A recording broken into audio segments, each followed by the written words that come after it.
Muy buenas tardes a todos los miembros de la Sociedad Geográfica de Lima que nos escuchan en uno u otro rincón del país, a los maestros, a los profesores, a los universitarios, a los técnicos, a los estudiantes y a todos los oyentes que nos buscan semana tras semana en la página web de la Sociedad Geográfica de Lima. Y vamos a ver de inmediato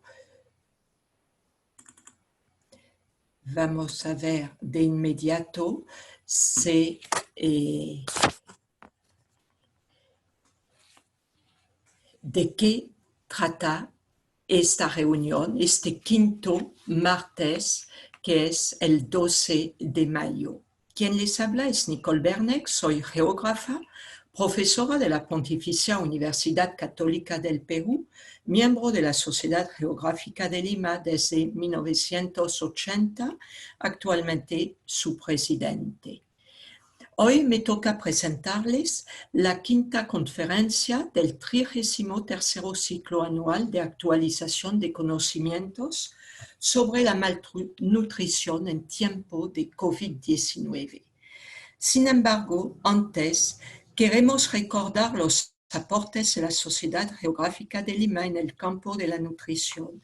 Y no podemos hacerlo sin evocar una persona que ha luchado continuamente para mejorar los niveles de nutrición del poblado andino, amazónico y de los más pobres. Es Santiago Antúnez de Mayolo. Nació en Aira un 4 de abril de 1913 y falleció a los 99 años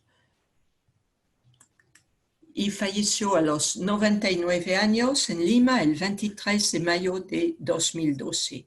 Fue político, era abogado, ¿no? Historiador, profesor, investigador peruano.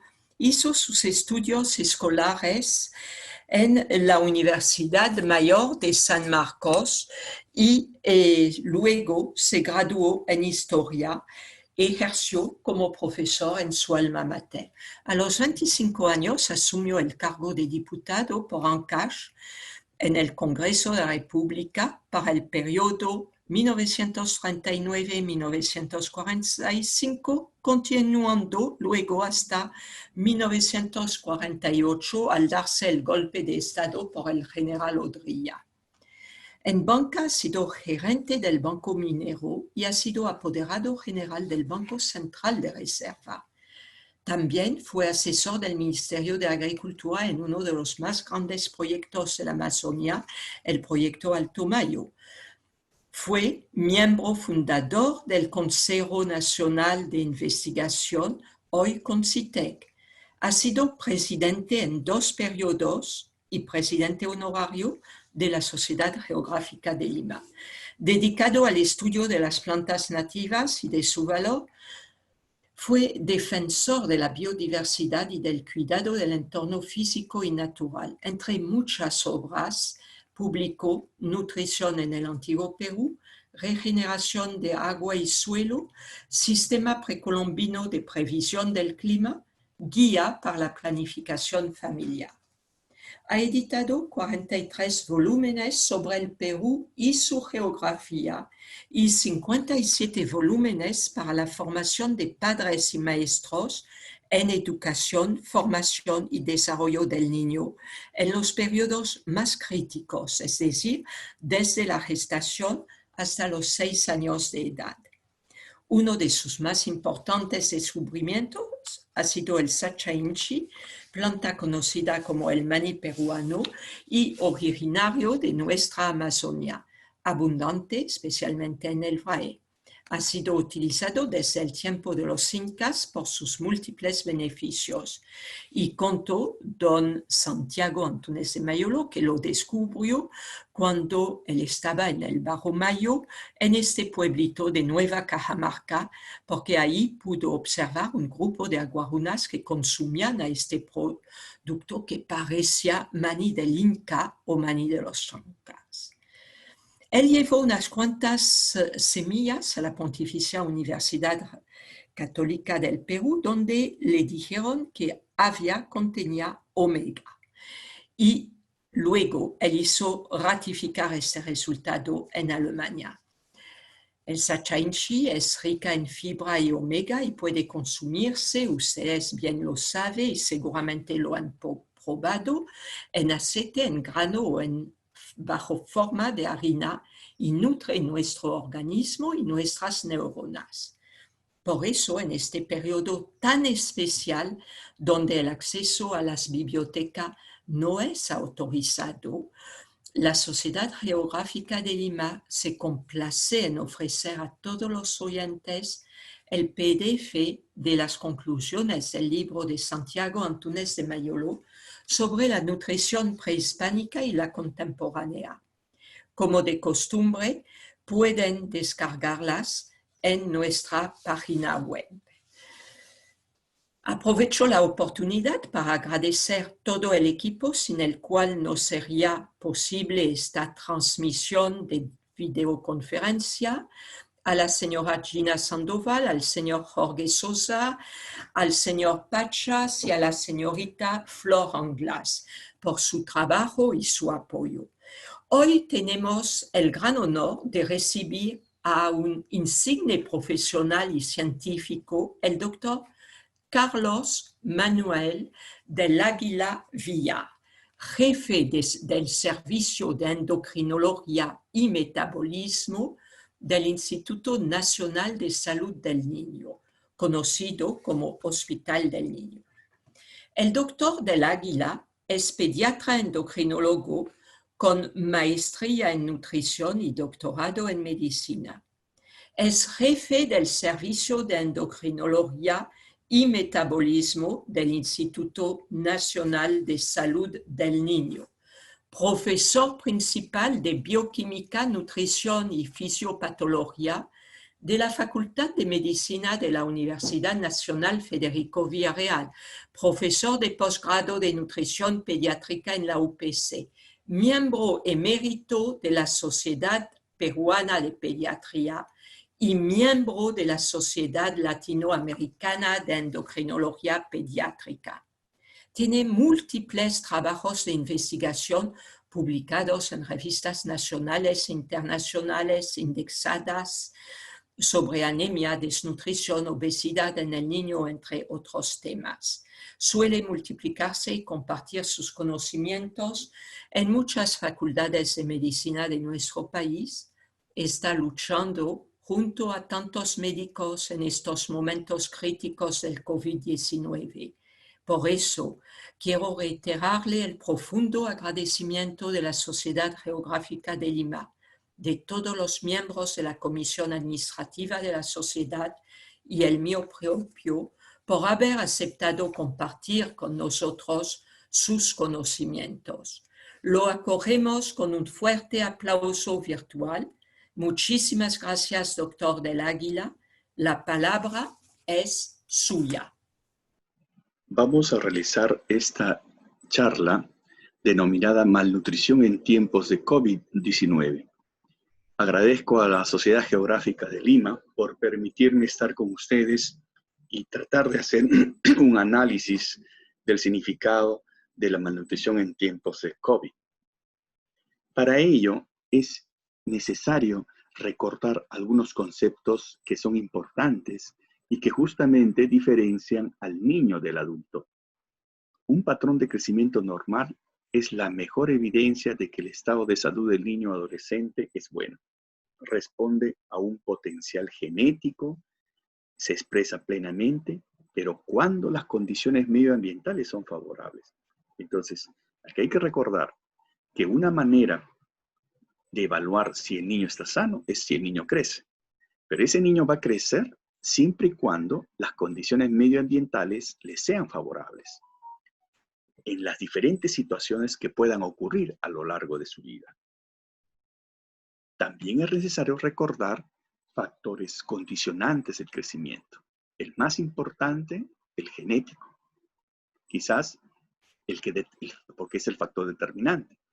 Pero no olvidar que hay un factor realizador, el cartílago de crecimiento de esos niños, un factor limitativo, la maduración ósea de esos niños y niñas. Hay factores reguladores que deben estar funcionando de manera adecuada, como los factores hormonales, los factores de crecimiento.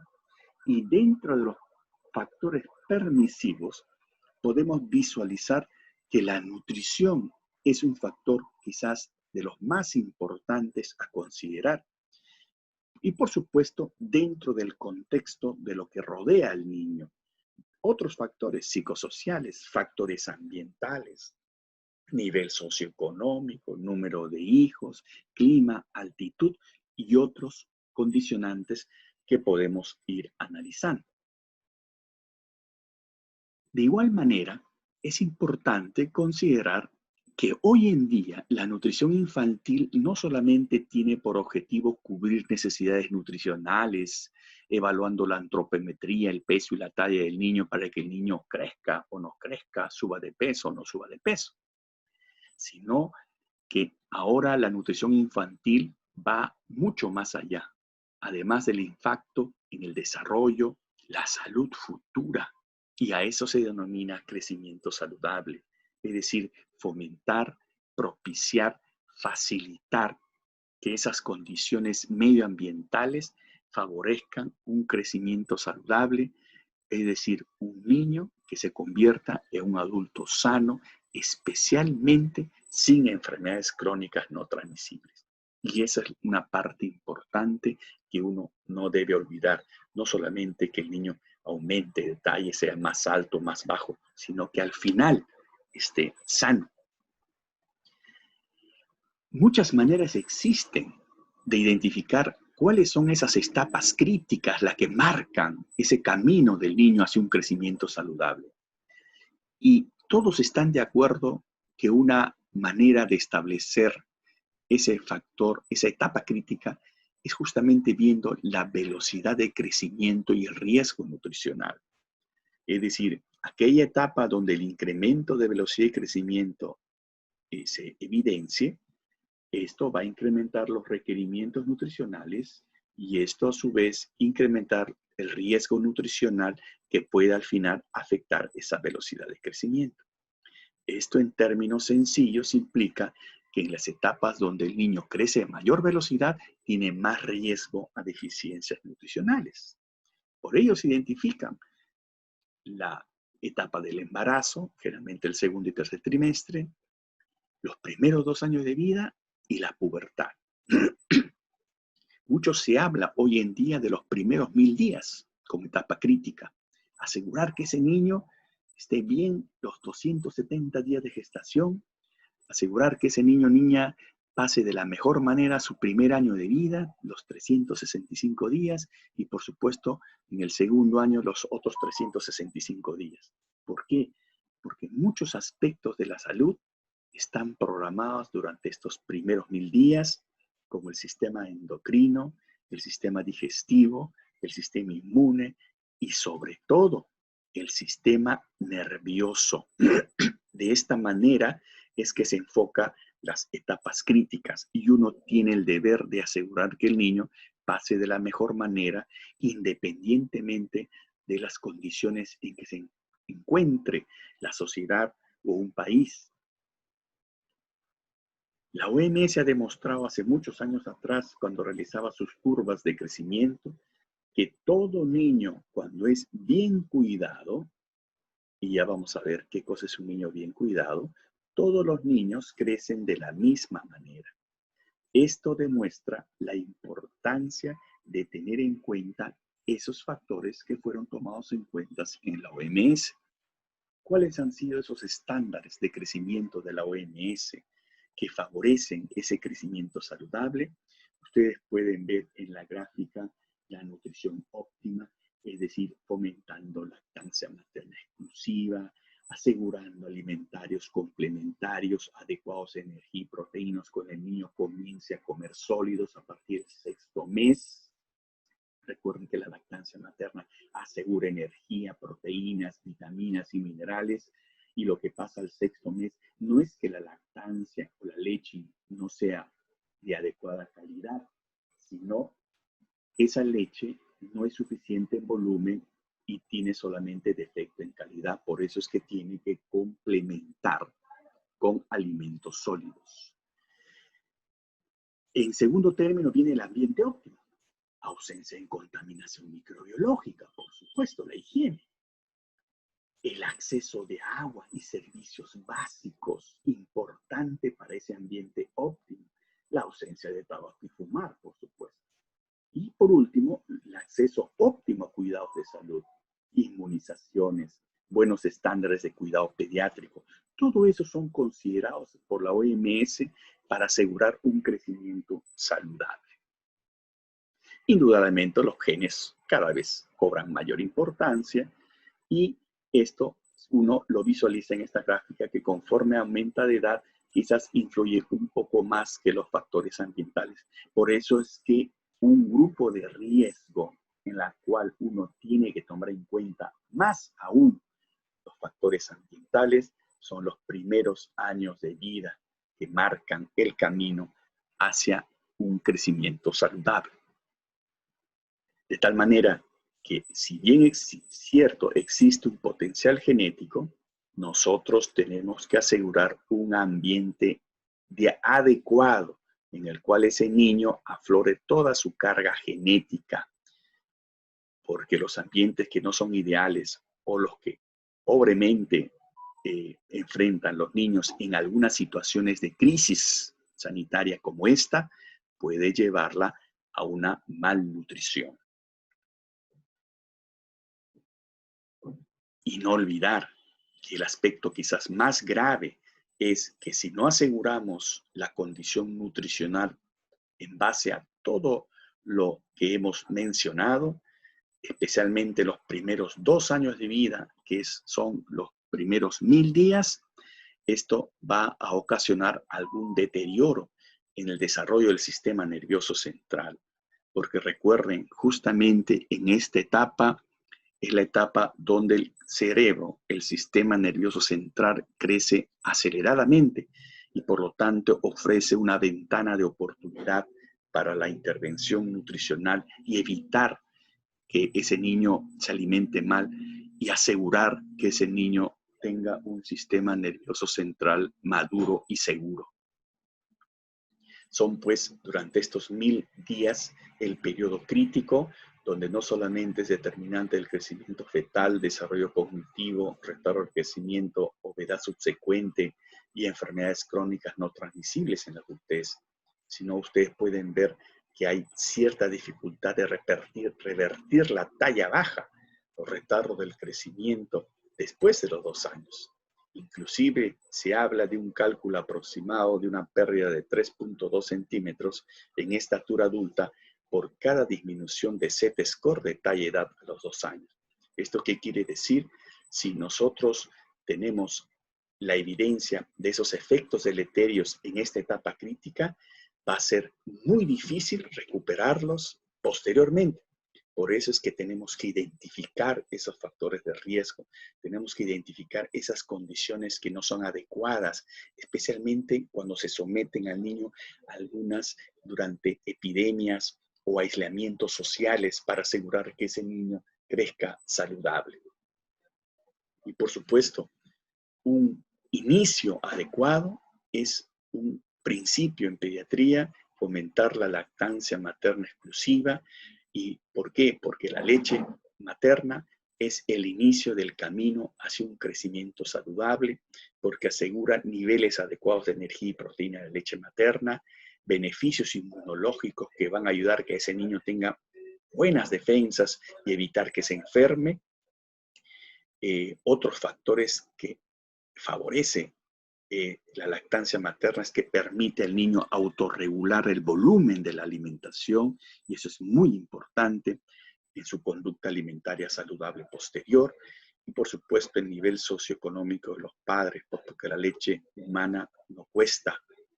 En aislamiento o sin aislamiento, una madre tiene que continuar con leche materna y por supuesto la composición de la microbiota, es decir, las bacterias que tenemos en el intestino, que también son importantes para asegurar que ese niño esté sano.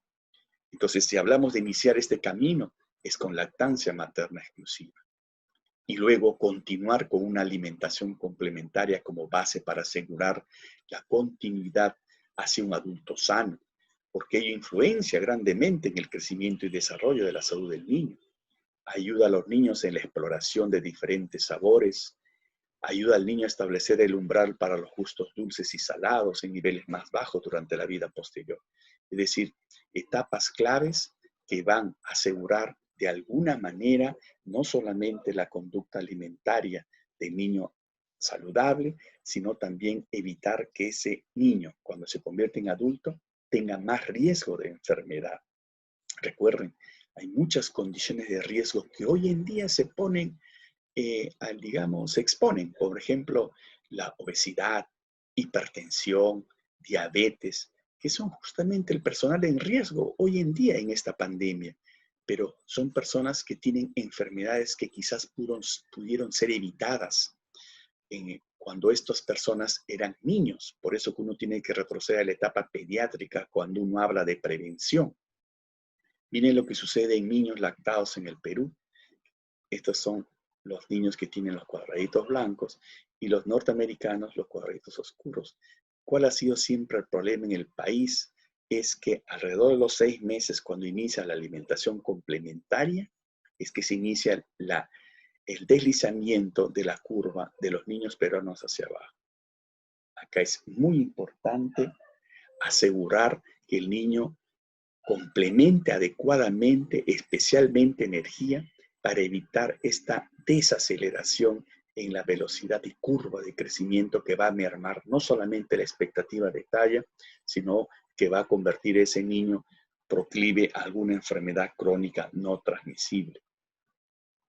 Amén de otros problemas de alimentación que pueden existir normalmente y que se pueden agravar en periodos de crisis, como por ejemplo los preescolares que no tienen hambre a la hora de las comidas, quizás por una conducta alimentaria no saludable. Imagínense a un niño en aislamiento social si tiene estos problemas además, o de repente mala conducta alimentaria en la cual el niño termina las comidas muy rápida, o los niños melindrosos, quisquillosos para comer, es decir, los picky eaters, que son también otro problema dentro de la familia, el 33% que evidencia selectividad para con los alimentos o comida.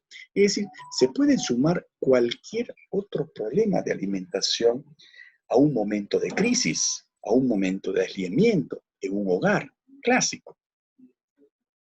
Por ello es importante, si nosotros somos un país con un estado nutricional aún todavía deficiente, ¿no? Porque si bien es cierto, nosotros si hablamos de malnutrición, tenemos que hablar de dos puntos de vista.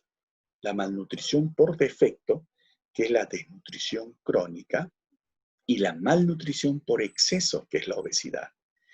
¿Cuánto de malnutrición se ve afectada? Es decir, ¿cuánto repercute la pandemia?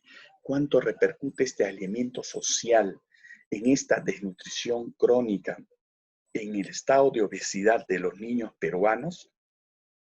Eso es fruto de un análisis. ¿Por qué? Porque si bien es cierto, los niños están menos proclive a la infección del virus por el COVID-19, no podemos dejar de cuidarlos, porque existe todavía un problema marginal, este problema de la desnutrición que ustedes pueden ver en este mapa, ¿no? Es mejor verlo en mapa, porque cuando uno habla del estado nutricional y uno hable de una media de cuánto está el país desnutrido, obeso, es mejor focalizar el problema, porque focalizando el problema podemos focalizar las estrategias de prevención del estado de desnutrición. Y ustedes pueden ver aquí en la leyenda los porcentajes según los colores y pueden ver que si bien es cierto ha bajado la desnutrición, todavía tenemos como problema algunas zonas, que algunas de ellas coinciden con zonas aún prevalentes de COVID-19, como el caso de Loreto y todos sus problemas actuales. ¿Se imaginan que por encima de eso estemos dejando de de tomar importancia la condición nutricional de esos niños durante esa pandemia? Recuerden que la desnutrición es una enfermedad social con componentes biológicos, pero es una enfermedad social, es un proceso patológico, sistémico, inespecífico, por deficiente utilización de nutrientes por la célula, potencialmente reversible, con variadas manifestaciones clínicas y diversos grados de gravedad, pero es una enfermedad social, cuyas causas se pueden agrupar en deficiencias de ingestión, absorción o utilización de nutrientes, situación de consumo, pérdida de calorías, incremento de requerimientos, individuos con propensión a enfermedades. Y acá la pregunta, ¿el aislamiento social actual de nuestros niños en el Perú está de alguna manera afectando su estado nutricional? ¿De alguna manera está incrementando la desnutrición en niños? ¿De alguna manera estamos facilitando una población en riesgo a largo plazo de algún otro problema de salud? Estos son los efectos de la nutrición en el ciclo biológico, que uno lo percibe a través del ciclo, a través de generaciones, porque un niño con retardo de crecimiento desnutrido, muchas veces un adolescente también con retardo de crecimiento, en el caso de las mujercitas, el embarazo con aumento escaso del peso, mujeres malnutridas que originan niños con bajo peso al nacimiento y estos con un crecimiento inadecuado e insuficiente, llegan otra vez al mismo punto de partida. Es decir, un ciclo biológico en el cual no escapan los ancianos, no escapa el adulto al final de su vida. Por eso es que muchos dicen, yo soy de acuerdo a lo que he comido a lo largo de mi vida. Entonces, es muy importante tomar este aspecto, que si bien es cierto, es una población que probablemente no tenga riesgo mayor de COVID los niños, pero sí tienen muchos otros riesgos colindantes y que deben ser tomadas en forma paralela para plantear estrategias de prevención. Del mismo modo, el exceso de peso, uno podría pensar, bueno, estamos con niños que en aislamiento social le damos de comer, hay menor actividad física, hay una sobrealimentación, aumentamos la obesidad en niños, etc. Es cierto que el problema de la obesidad ha ido en aumento, en el 2015 al 2019, en algunas zonas que en otras. Por eso es importante focalizar las prevalencias del estado nutricional en niños en el Perú, no generalizar, porque focalizando, y eso les vuelvo a repetir, focalizando los problemas, uno puede focalizar las estrategias que sean más pertinentes. Recuerden que en el Perú el estado nutricional de la población tiene la tendencia epidemiológica de mejora en sus condiciones socioeconómicas, lo que favorece la disminución de la desnutrición, pero se observa un incremento de la obesidad. Esa es la tendencia epidemiológica de todo país en la cual mejora sus condiciones socioeconómicas. De tal manera que puede haber en situación intermedia como la nuestra, en donde puede coexistir la desnutrición crónica, el sobrepeso y la obesidad en los niños peruanos, siendo uno de los factores más importantes los cambios en la dieta y estilos de vida ocasionados por la urbanización y desarrollo económico. Todos sabemos cuáles son esos factores de riesgo.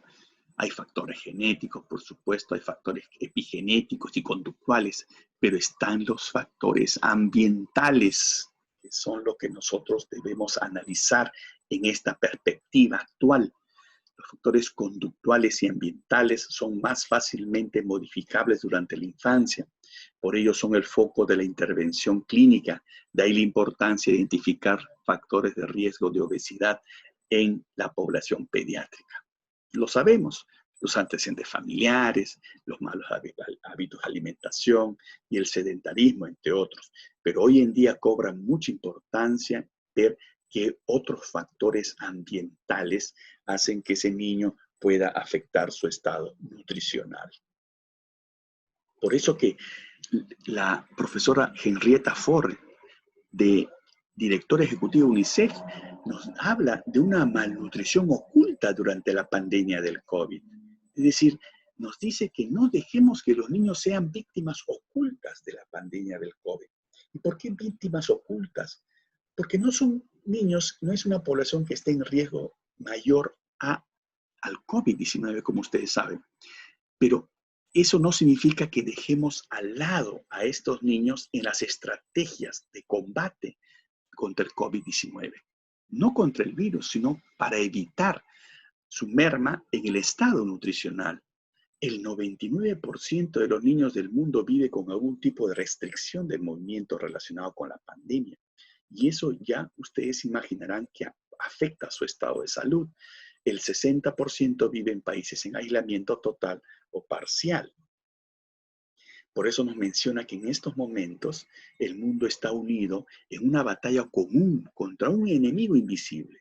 Sin embargo, mientras centramos toda nuestra atención en encontrar el modo de evitar o tratar el COVID, estamos dejando a un lado las graves consecuencias, las repercusiones ocultas a las que tendremos que hacer frente mucho después de la presente pandemia. Muchos mecanismos de desnutrición hay, por supuesto, si es que un niño está afectado por enfermedades respiratorias crónicas, ¿no? Como la disminución de la ingesta, aumento de los requerimientos, aumento de la pérdida, disminución de la utilización. Es decir, todo eso lo sabemos, que se agrava más, por supuesto, si un niño se infecta, pero eso no quita la idea de que uno tenga que tener en consideración, aún no sean los de mayor prevalencia, a los niños para que sean parte de la estrategia de prevención, no tanto contra el virus, sino las consecuencias ocultas que pueda haber. Y uno puede visualizar cuáles son esos factores de riesgo sobre la alimentación durante el aislamiento sanitario. Refugio inadecuado, falta de privacidad, hacinamiento. ¿Cuántos viven en una sola habitación? Escasez de agua y saneamiento.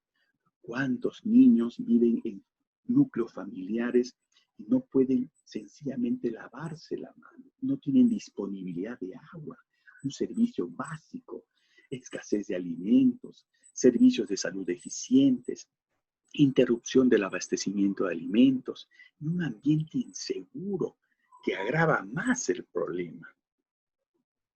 Entonces, en esta malnutrición oculta durante la pandemia se pueden describir muchos otros factores, como las instalaciones básicas de agua, saneamiento, higiene, que siguen estando fuera del alcance de muchos niños. En todo el mundo, el 40% de la población siguen sin contar con agua, instalaciones básicas para lavarse las manos con jabón en su hogar, una cifra que representa nada menos que 3/4 partes de la población de los países menos adelantados. Cada hogar, cada escuela y cada centro de salud debe disponer de los medios para ofrecer un entorno higiénico y saludable. Por eso, proteger a nuestros niños en tiempos de crisis sanitarias, en tiempos de aislamiento social, nos obliga a garantizar la disponibilidad y el acceso a suministros vitales, no solamente medicinas, vacunas y otros productos, sino también saneamiento, agua y servicios básicos y, por supuesto, la educación, entre otros aspectos. Prácticas alimentarias saludables que a veces es difícil cumplirlas en aislamiento social. Por ejemplo, alguna de ellas, ofrecer alimentos variados, balanceados, estimular el consumo de vegetales, fomentar la hidratación, practicar alimentación perceptiva, tener en cuenta señales de hambre y satisfacción, recordar los momentos de comer, son periodos de aprendizaje también. Aprovechar que estamos en familia, hablar con los niños, mantenga el contacto visual, evite el consumo de bebidas azucaradas y productos ultraprocesados altos en azúcar, sal, grasa y energía. Muchos saben todo lo que tenemos que hacer y los nutricionistas nos dicen claramente esas estrategias en nutrición pediátrica, adecuar energía y proteínas, fomentar la lactancia materna, vigilar ese niño que siga creciendo y desarrollando y por supuesto la educación nutricional a la familia en estos tiempos para que comprendan que aún en estas dificultades podemos seguir adelante. Por ello, recordemos condiciones mínimas para asegurar un crecimiento saludable, nutrición óptima, ambiente óptimo, acceso óptimo, cuidado de salud. Y la nutrición óptima, comenzando con la lactancia materna exclusiva, especialmente los 6 meses, y si pueden continuar hasta los 2 años, sería ideal. Y no olviden los alimentos complementarios, el ambiente óptimo, con las indicaciones que se dan en estos momentos para evitar la contaminación microbiológica, el acceso a agua y servicios básicos. ¿Cuántas poblaciones urbanas marginales no disponen de este servicio? Fundamental, ausencia de tabaco y fumar, y la familia funcional. Una familia funcional, por supuesto, es el ambiente como requisito indispensable para favorecer que este niño crezca en un ambiente adecuado. El acceso óptimo a cuidados de salud, inmunizaciones, buenos estándares de cuidado médico pediátrico. Y finalmente, a los padres de familia les dejo estos principios básicos en los niños para favorecer una conducta alimentaria saludable, mantener límites adecuados. Los padres deciden dónde, cuándo y qué come el niño. El niño decide cuánto come, evitar las distracciones, propiciar el estímulo de apetito, intervalo de 3 a 4 horas entre los alimentos y alimento, evitar snacks como jugos o leche y agua para calmar la sed. Mantener una actitud neutral, no exagerar en la estimulación o animación para comer, duración limitada y debe comenzar a comer dentro de los primeros 15 minutos. El tiempo de comida no debe durar más de 30 a 35 minutos, servir alimentos apropiados de acuerdo a la edad y no premiar ni castigar con los alimentos. Fomentemos una conducta alimentaria saludable desde la niñez para que lleguen estos pequeños a ser adultos sanos y tengamos en consideración que si no son una población en riesgo, es cierto no dejarlos al lado dentro de las estrategias de prevención durante una pandemia o durante el aislamiento social.